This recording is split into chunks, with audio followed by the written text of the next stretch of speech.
Viewers welcome back on program. So viewers गलबात करन जा रहे हैं कि लगभग 18 इंटैलीजेंस एजेंसियां ਨੂੰ ਲੀਡ ਕਰਨ ਵਾਲੀ ਅਮਰੀਕਾ ਦੀ ਇੰਟੈਲੀਜੈਂਸ ਚੀਫ ਤੁਲਸੀ ਗੈਬਰਡ ਨੇ ਸੈਨੇਟ ਕਮੇਟੀ ਦੇ ਸਾਹਮਣੇ ਟੈਸਟੀਫਾਈ ਕਰਦਿਆਂ ਕਿਹਾ ਹੈ ਕਿ ਭਵਿੱਖ ਵਿੱਚ ਅਮਰੀਕਾ ਨੂੰ ਨਾਰਥ ਕੋਰੀਆ, ਚਾਈਨਾ, ਰਸ਼ੀਆ ਅਤੇ पाकिस्तान ਦੀਆਂ लॉन्ग रेंज ਬੈਲਿਸਟਿਕ ਮਿਜ਼ਾਈਲਾਂ ਤੋਂ ਖਤਰਾ ਹੋ ਸਕਦਾ और ईरान जंग के इस अहम पड़ाव मौके इस बयान के डूंगे मतलब हो सकते हैं। सो इस बारे आप गलबात करन जा रहे हैं। सो असं चाहांगे कि तुसीं इसी तरह बने रहना देखण सुनने लई एंड लिखण लई तुहाडा सब दा बहुत बहुत धन्नवाद जी। डॉक्टर साहब की विचार ने? देखो जदों पिछले कुछ दिनों तो एक तो पिछले लगभग 3 हफ्ते तो ईरान दे नाल टकरा दी लाइन इजराइल अमेरिका की चल ही रही है, पर उस तो कुछ हफ्ते पहला ये पहली बार सी कि नेतनयाहू दे बयानां दे विच उन्हां दीयां प्रैस कॉन्फ्रेंसिस च उन्होंने तुर्की और पाकिस्तान इन्हां दा जिक्र करना शुरू कर दिता सी। हालांकि शुरू तो ये रहा है कि भी पाकिस्तान दा न्यूक्लीयर प्रोग्राम जिस नूं पाकिस्तान ने बड़ा स्पैसीफिकली डिकलेयर किया होया कि भी ये डेटरेंट है साडा अगेंस्ट इंडिया, इसका कोई होर एंबिशन नहीं है। सिर्फ तो सिर्फ भारत ने क्योंकि न्यूक्लीयर बनाया तो साडे और ज़ाहिर है जम्मू कश्मीर का मुद्दा या पानिया का मुद्दा टकरा का रीजन रहा, उन्होंने कहा भी ये डेटरेंट है अगेंस्ट इंडिया। और इस दे नाल ही पाकिस्तान की ये पोजीशन भी रही भी जे इंडिया NPT ते दस्तखत करता है, CTBT ते दस्तखत करता है, comprehensive nuclear test ban treaty जिहड़ी अमरीकन लॉ दे थल्ले है और nuclear non proliferation international law या UN दे थल्ले सी भी असी साइन करांगे जिस दिन भारत करेगा। भारत ने दोनों ते साइन नहीं कीते हुए। सो जे न्यूक्लीयर प्रोलिफरेशन का इजराइल जिहड़ा खुद जिहदे कोल न्यूक्लीयर प्रोग्राम लेट 50s तो है और जिन्हों जदों कैनेडी ने अपोज किया उस लाइन नूं तो एक गल ਜਿਹੜੇ ਇਹਨਾਂ ਦੇ ਆਫੀਸ਼ੀਅਲਸ ਵੀ ਕੁਝ ਦੱਬੀ ਆਵਾਜ਼ ਨਾਲ ਕੁਝ ਜਿਹੜੇ ਵਿਸਲ ਬਲੋਅਰ ਨੇ ਖੁੱਲ੍ਹੇ ਤੌਰ 'ਤੇ ਕਹਿੰਦੇ ਨੇ ਕਿ JFK ਕੈਨੇਡੀ ਦੀ ਅਸੈਸੀਨੇਸ਼ਨ ਜਿਹੜੀ ਡਾਲਸ ਟੈਕਸਾਸ ਦੇ ਵਿੱਚ ਹੋਈ ਉਸ ਦੇ ਬਿਹਾਈਂਡ ਕੌਣ ਹੋ ਸਕਦਾ ਹੈ ਇਹਨਾਂ ਤੋਂ ਬਿਨਾਂ ਜਿਹੜਾ ਮੋਸਾਦ ਦੇ ਉੱਤੇ ਉਹ ਉਂਗਲ ਜਾਂਦੀ ਹੈ। ਸੋ ਇਹਦੇ ਬਾਵਜੂਦ ਕਿ ਇਜ਼ਰਾਈਲ ਨੇ ਤਾਂ ਆਪਣੇ ਆਪ ਨੂੰ ਮੰਨਿਆ ਹੀ ਨਹੀਂ ਹੈ ਔਰ ਇਸ ਵੇਲੇ ਵੀ ਇੱਕ ਫੀਅਰ ਜਿਹੜਾ ਐਨਾਲਿਸਟ ਇਸ ਈਰਾਨ ਦੇ ਨਾਲ ਟਕਰਾਅ ਦੇ ਵਿੱਚ ਵੀ ਦੇਖਦੇ ਨੇ कि जे अजे तो ईरान ने क्लस्टर बॉम्ब्स पहला उन्होंने बैलिस्टिक मिसल्स जड़ियाँ ने क्रूज मिसल्स यूज़ की हैं, हाइपरसोनिक जड़ियाँ ने जे उस तो बाद तबाही वाल इजराइल जाता है तो एक तबका ये भी है कि इजराइल जड़ा है वो न्यूक्लीयर तक भी जा सकता है। हुण इस सारे दे विच जदों कि ऑलरेडी पाकिस्तान दे नाल अमरीका दे जड़े संबंध ने खास तौर पर प्रेजिडेंट ट्रंप ऑपरेशन संदूर रुकवाण तो बाद उन्होंने दे फौजी चीफ आसम मुनीर उन्होंने लंच की दावत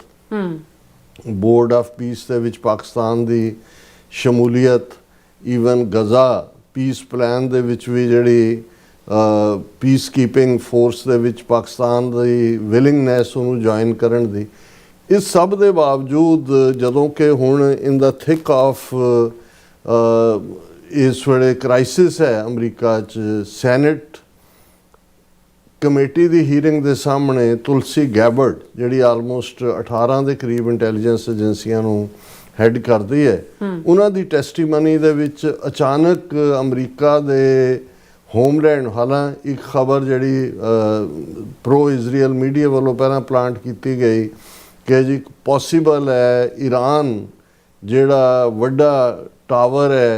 LA दे विच जिस तरह इत्थे असीं 9/11 के हवाले नाल देखते हैं कि ट्विन टावर्स उन्हां नूं टारगेट किया गया कि उस टावर नूं टारगेट कर सकदा है। हालांकि ये बिल्कुल फर्जी प्लांटेड स्टोरी है ईरान की, ना उहदे कोल न्यूक्लीयर ना कैपेबिलिटी ना ही इस लैवल की इंटरकॉन्टीनेंटल मिसाइल्स का कदे भी किसी ने कहा कि भी उन्होंने कोई इस किस्म का पार्ट है। लेकिन ये तो उन्होंने वालों कहा गया कुछ हल्कियां वालों कि भी ये फॉल्स फ्लैग ऑपरेशन भी इजराइल का हो सकता है क्योंकि अमरीका दे विच जिहड़ा पब्लिक ओपीनियन अगेंस्ट है वॉर दे उन्होंने फॉर करन दे लई इस किस्म की लाइन जिहड़ी है वो की जा सकती है। हुण ਇਸ ਸਾਰੇ ਪੀਰੀਅਡ 'ਚ ਜਿਹੜੀ ਮੈਂ ਸਮਝਦਾ ਵੀ ਕਿਉਂਕਿ ਅੱਜ ਦੀ ਖਬਰ ਹੀ ਹੈ, ਅਗਲੇ ਦਿਨਾਂ 'ਚ ਅੱਡ ਐਨਾਲਿਸਿਸ ਜਾਂ ਇਸ ਦੇ ਉੱਤੇ ਆਏਗਾ ਵੀ ਇੱਕਦਮ ਤੁਲਸੀ ਗੈਬਰਡ ਦਾ ਜਿਹੜਾ ਸੈਨੇਟ ਕਮੇਟੀ ਦੇ ਸਾਹਮਣੇ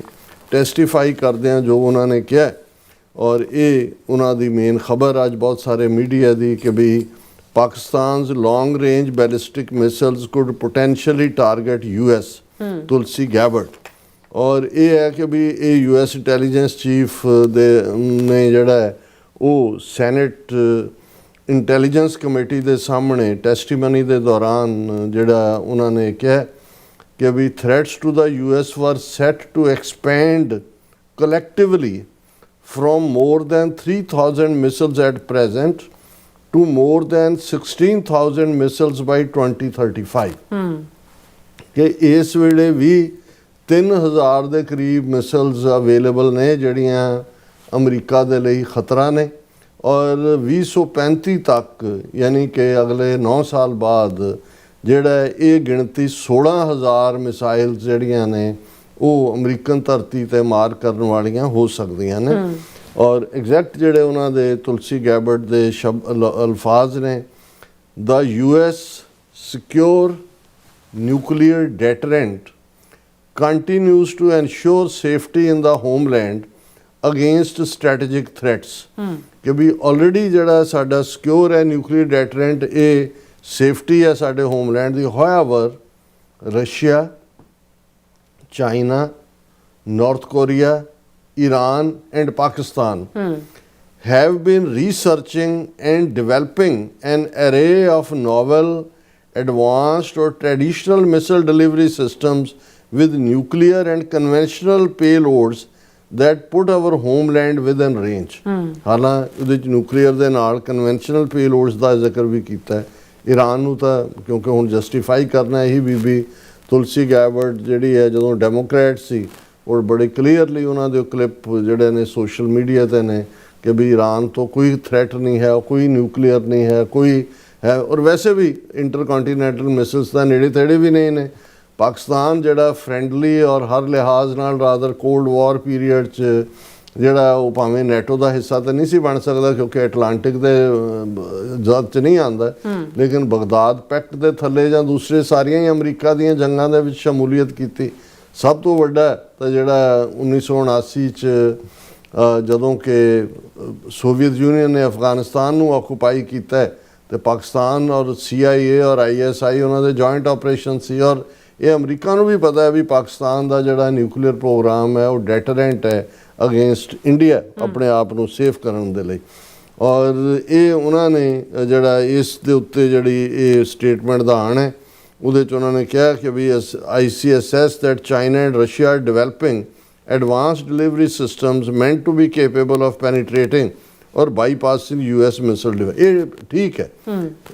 ਰਸ਼ੀਆ ਹੋਏ, ਚਾਈਨਾ ਹੋਏ, ਨਾਰਥ ਕੋਰੀਆ ਨੇ ਆਲਰੇਡੀ ਡਿਵੈਲਪ ਕੀਤਾ ਹੋਇਆ, ਉਹ ਵੀ ਚਾਈਨਾ ਦੀ ਬੈਕਿੰਗ ਹੈ, ਲੇਕਿਨ ਪਾਕਿਸਤਾਨ ਨੂੰ ਵਿੱਚ ਘੜੀਸਣਾ ਜਿਹੜਾ ਹੈ ਇਸ ਪੀਰੀਅਡ 'ਚ। ਔਰ ਜਦੋਂ ਅਸੀਂ ਇਸ ਨੂੰ